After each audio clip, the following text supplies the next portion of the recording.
Hi hello नमस्कार दोस्तों साथियों मित्रों। तो आज हम लोग क्लास 12 के बायोलॉजी में नेक्स्ट चैप्टर स्टार्ट कर रहे हैं।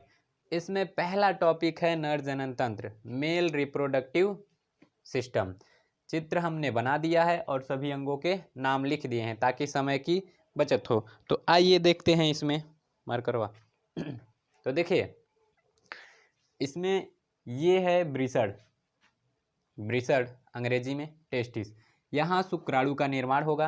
शुक्राणु का निर्माण होने के बाद वो चला जाता है अधिब्रिसड में। देखिए अधि का मतलब होता है ऊपर, तो और ब्रिसड तो अधि मतलब ऊपर, ब्रिसड यानी कि ब्रिसड के ऊपर ये पाया जाता है, इसीलिए इसका नाम क्या है, अधिब्रिसड।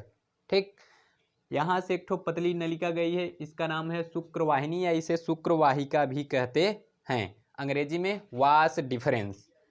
यहाँ से एक ठो देखिए शुक्रवाहिका का ही अग्र, ये जो एकदम पश्च भाग है वो थोड़ा फूल जाता है, तो इसीलिए इसको कहते हैं एम्पुला। यहाँ से ये शुक्राशय, सेमिनल वेजाइकल। शुक्राशय के नीचे एक ठो सिंघाड़े के आकार की ग्रंथि पाई जा रही है, नाम है प्रोस्टेट ग्रंथि। उसके नीचे एक ठो ग्रंथि पाई जा रही है, उसे कहते हैं काउपर ग्रंथि। और सबसे नीचे ये है पेनिस यानी कि शिश्न।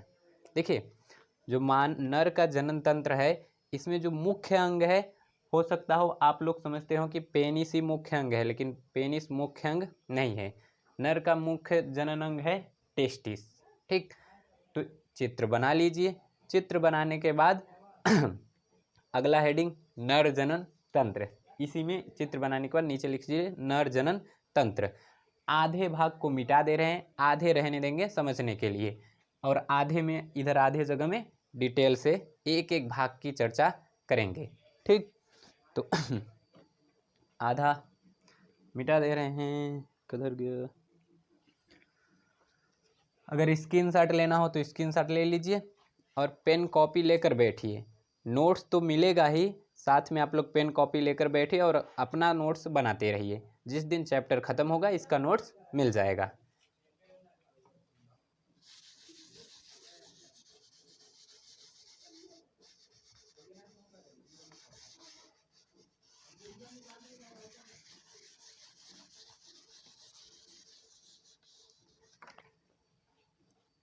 देखिए male reproductive system, male reproductive system, नर जनन तंत्र, इसको 3 भागों में बांटा गया। प्राथमिक जननांग, प्राथमिक जननांग, सहायक जननांग, सहायक जनन अंग, और सहायक जनन ग्रंथि। इन्हीं 3 भागों में बांटा गया नर जनन तंत्र को। अब देखिए जो प्राथमिक जनन अंग, प्राथमिक मतलब जो मुख्य जनन अंग है, इसमें होता है एक ठो, नाम है ब्रिसड यानी कि टेस्टिस। ठीक, अब बाकी इसमें जो जो आते हैं, पहला है अधिब्रिसड, अगला शुक्रवाहिनी, और अगला स्खलन नलिका, स्खलन नलिका, और अंतिम रहता है शिश्न। ठीक, सहायक जनन ग्रंथि की बात करें तो इसमें आता है शुक्राशय, शुक्राशय, और प्रोस्टेट ग्रंथि, प्रोस्टेट ग्रंथि, और एक ठो है काउपर ग्रंथि। ठीक, तो मेल रिप्रोडक्टिव सिस्टम को 3 भागों में बांटा गया, प्राथमिक जननांग, सहायक जननांग और सहायक जनन ग्रंथि। प्राथमिक जननांग के अंतर्गत ब्रिसड आता है, सहायक जननांग के अंतर्गत अधिब्रिसड, शुक्रवाहिनी, स्खलन नलिका और शिश्न आता है। सहायक जनन ग्रंथि में 3 ठो ग्रंथियाँ आती हैं, शुक्राशय, प्रोस्टेट और काउपर ग्रंथि। तो अब एक एक के बारे में एकदम डिटेल से चर्चा करेंगे। इत्मीनान के साथ बैठे रहिए और लिखते रहिए। ठीक, चेहरा अच्छे से दिखाई दे रहा है ना, लाइट एकदम हैलोजन लगाए हैं चारों तरफ, फिर भी गोरे नहीं दिख रहे हैं, कोई बात नहीं, फेयर एंड लवली। चलो देखो पहला है ब्रिसड, ब्रिसड और अधिब्रिसड दोनों साथ में समझ ले रहे हैं। आप लोग अगला हेडिंग लिख लीजिए ब्रिसड, या फिर लिख लीजिए ब्रिसड की संरचना, ब्रिसड या ब्रिसड की संरचना। टेस्टिस अकेला रहेगा तो उसकी अंग्रेजी ये होगी, और 2 ठो रहेंगे तो उसकी अंग्रेजी ये होगी, ब्रीसड। ठीक, तो देखिए ये शरीर से बाहर उदर गुहा में नीचे की ओर ऐसे लटका होता है, यही है ब्रीसड। और बढ़िया से देखें तो ये समझ लीजिए ये है ब्रीसड। ऐसे इसका जो ये आवरण है इसे कहते हैं ब्रीसड खोल, अंग्रेजी में scrotum, scrotal sac, scrotal sac, ब्रीसड खोल यही जो है। अब इसमें एक ठो ब्रीसड ऐसे टेस्टिस एक रहता है, तो देखिए ये बीच में एक ठो पट्टिका पाई जा रही है जो दोनों टेस्टिस को अलग करती है, इसको कहते हैं स्क्रोटल, स्क्रोटल सेप्टम।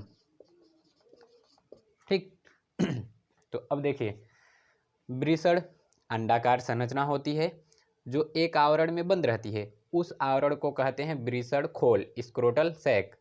और ब्रीसड खोल के मध्य में एक ठो पट्टिका होती है जो दोनों ब्रीसडों को अलग करके रखती है, उसको कहते हैं स्क्रोटल सेप्टम। क्लियर है इतना? देखिए अब अगला, ये शरीर के बाहर होता है, दोनों टांगों के बीच में नीचे की ओर उदर गुहा में लटका हुआ होता है, और इसका तापमान शरीर से 2 से 3 डिग्री सेल्सियस कम होता है।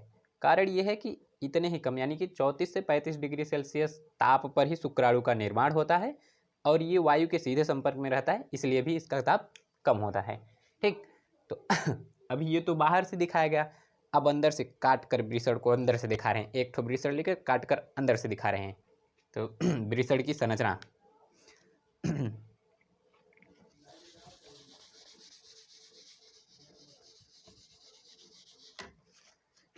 ये देखिए,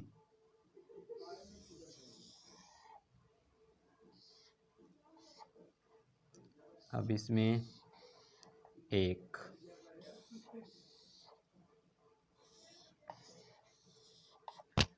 तो यहाँ से ऐसे एक ठो ये सब जालिकाएं एक जगह मिलकर एकत्रित हो जाती हैं, और यहाँ से देखिए ये है अधिब्रीसड और ये है ब्रीसड।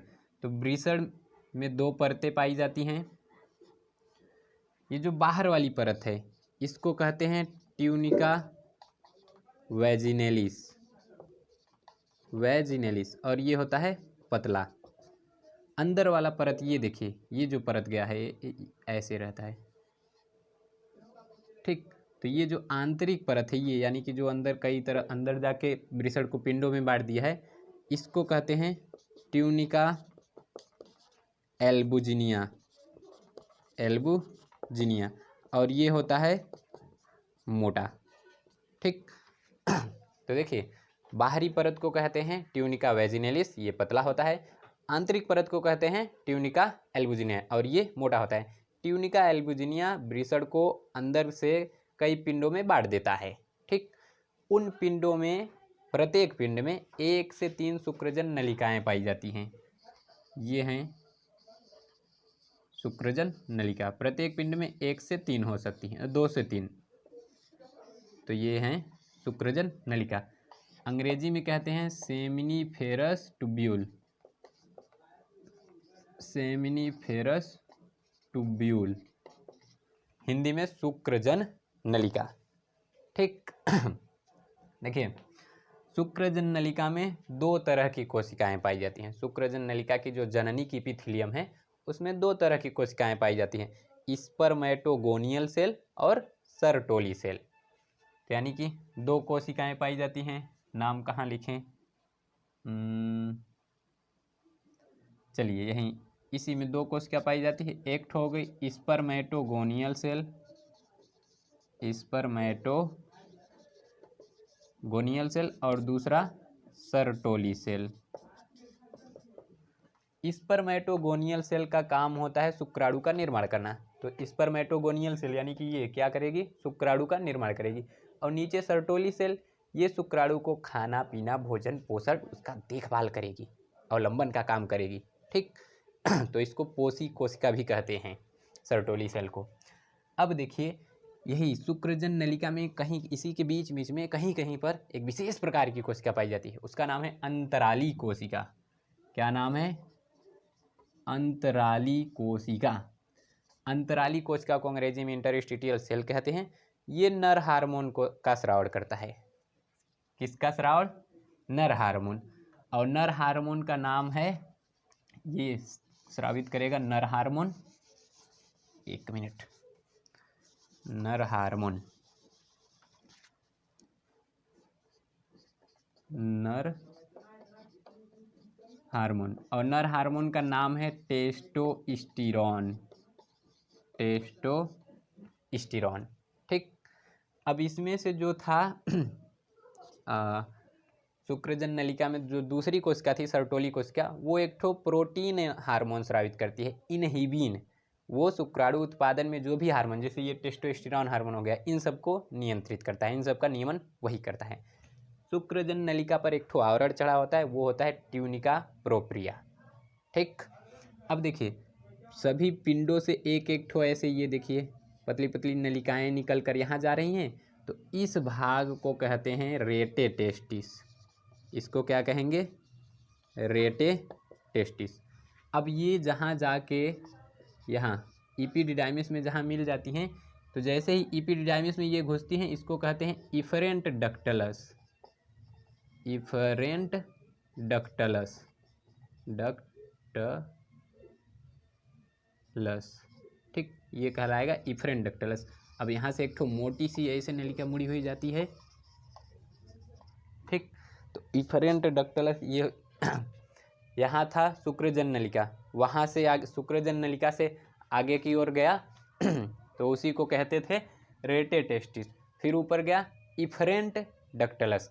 अब जैसे ही वो अधिवृषण से बाहर अच्छा इफरेंट डक्टलस, अब यही मुड़ी हुई संरचना बन के आगे की ओर जाता है। तो इस आगे वाले भाग को कहते हैं बाप रे इतना हो था, इसको आगे वाले भाग को कहेंगे डक्टलस इपीडिडाइमिस। जैसे ही ये बाहर निकल जाएगा तो इसको कहेंगे वास डिफरेंस। इतना क्लियर है? तो देखिए, वृषण की लंबाई होती है 4 से 5 सेंटीमीटर, चौड़ाई होती है 2.5 सेंटीमीटर, और इसका वजन होता है 20 से 25 ग्राम। संख्या होती है 2, स्थिति होती है उदर गुहा में नीचे की ओर, ठीक। अगला हेडिंग, अच्छा कार्य लिख लीजिए, वृषण के कार्य। तो 2 कार्य होते हैं, एक तो शुक्राणु का निर्माण करना, दूसरा नर में द्वितीयक लैंगिक लक्षण विकसित करना। अगला हेडिंग है इपीडिडाइमिस। इपीडिडाइमिस की लंबाई होती है 4 सेंटीमीटर और ये कुंडली संरचना होती है, लंबी तथा कुंडली संरचना होती है। अब जैसे इसको लंबा किया जाए तो ये 6 मीटर तक लंबी हो जाती है, ठीक। इपीडिडाइमिस, इपीडिडाइमिस के 3 भाग होते हैं। शीर्ष भाग को कहते हैं, अच्छा ये मिटा दे रहे हैं,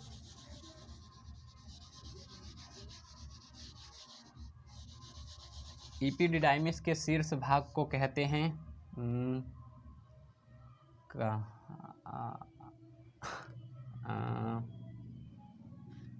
काउडा कार्पस कैपट। हाँ, कैपट इपीडिडाइमिस। मध्य भाग को कहते हैं कार्पस इपीडिडाइमिस और पश्च भाग को कहते हैं काउडा इपीडिडाइमिस। इसको ग्लोबस माइनर और ग्लोबस मेजर और इसे ग्लोबस माइनर भी कहते हैं। इपीडिडाइमिस का कार्य हेडिंग लिखे। कार्य में ये जैसे ही टेस्टिस से शुक्राणु बाहर निकलेंगे, इपीडिडाइमिस उन सबको बुला लेगा, आओ आओ आओ रहो यहीं 4-5 दिन तक रहो आराम से। तो ये शुक्राणु को संग्रह करने का कार्य करता है और दूसरा शुक्राणु के परिपक्वन का भी कार्य करता है। अगला हेडिंग है वास डिफरेंस। तो देखिए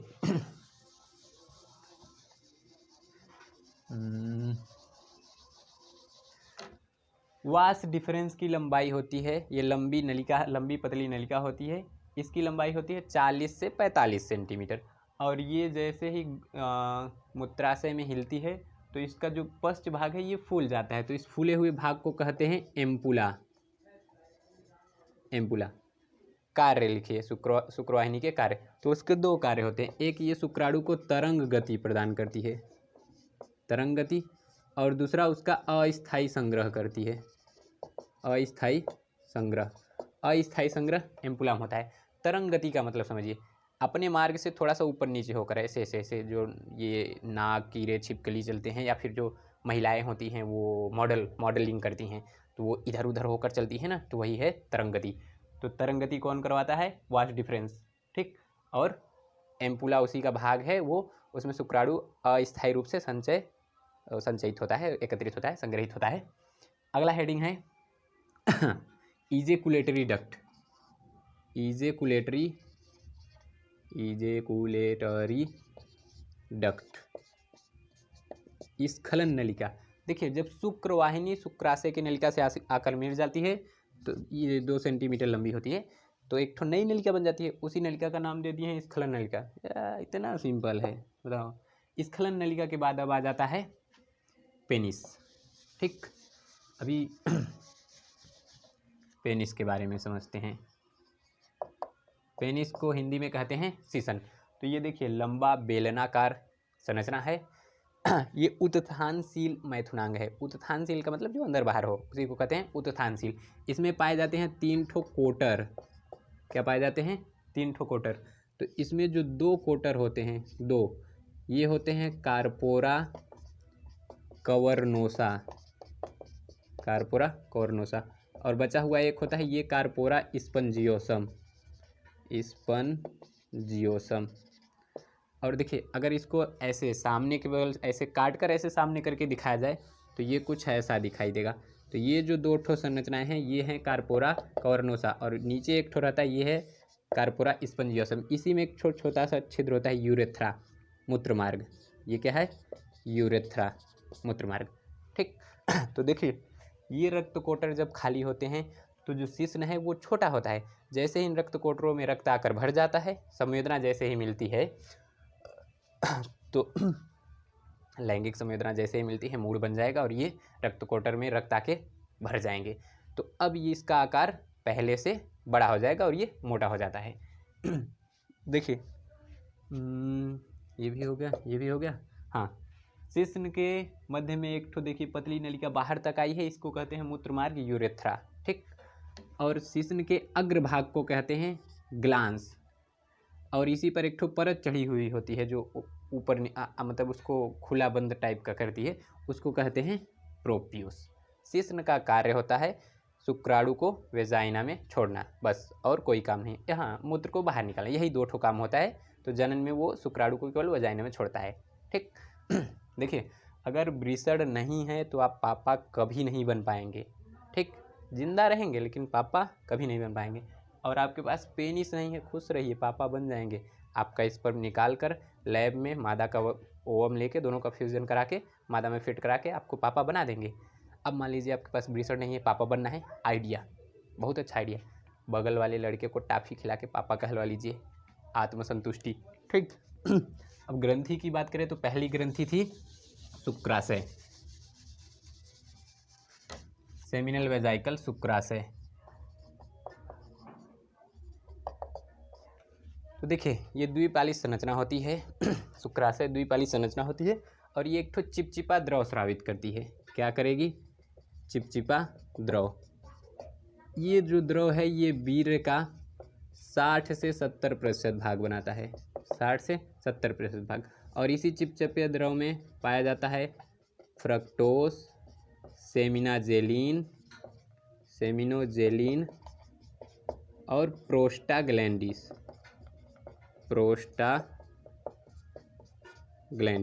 तो देखिए, फ्रक्टोज शुक्राणु को ऊर्जा प्रदान करेगा, सेमिनाजेलिन वीर्य को गाढ़ा बनाए रखेगा, प्रोस्टाग्लैंडिस ये लैंगिक संसर्ग के समय यानी सेक्स के समय वेजाइना में संकुचन को प्रेरित करता है।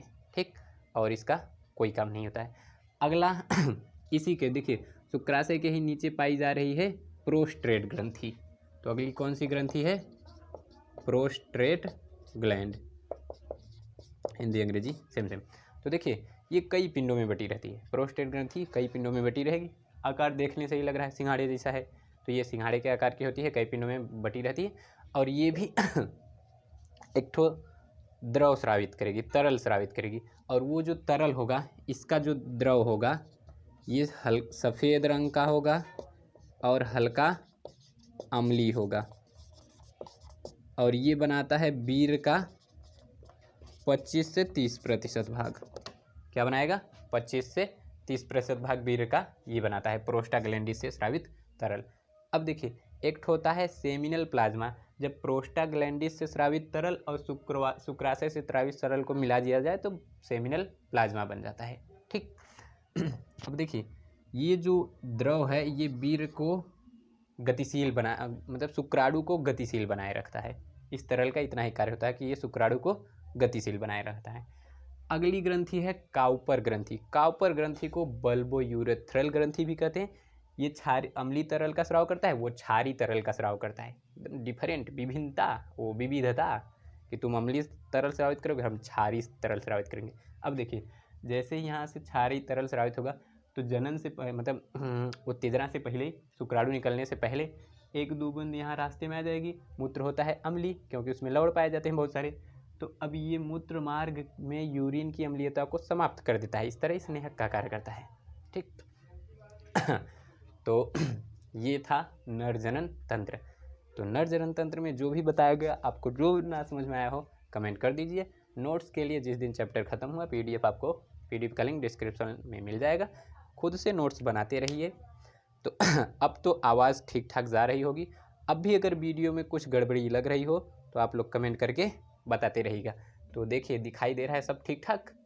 जो जो गड़बड़ी लगे कमेंट करके बताते रहिएगा, सुधार आता रहेगा। तो